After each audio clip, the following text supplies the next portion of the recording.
জীবনে কখনো ভাত খেয়েছেন? तो चलिए शुरू करते हैं। না, মানুষের কাছ থেকে বাঁশ খেয়ে খেয়ে বড় হচ্ছি। ভাত সেটা আবার কি? সারা জীবন ঘাস খেয়েই বড় হলাম, এই ভাতটা আবার কোন গ্রহে পাওয়া যায়? ভাত আবার কি? ভাত বলতে যে খাওয়ার কিছু আছে আমি তো জানতামই না। ভাত কেন খাবো? বাঁশ খেয়েই তো পেট ভরে যায়। না, আমি প্রতিদিন আমার বিএফের মাথা খাই।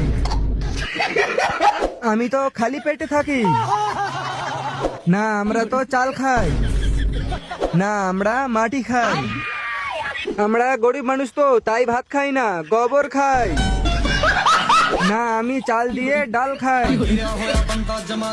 বলছি দাদা, আপনি কোন দুনিয়ায় থাকেন? আমি মনে হয় ভুল করে এলিয়েনের দুনিয়ায় চলে এসেছি।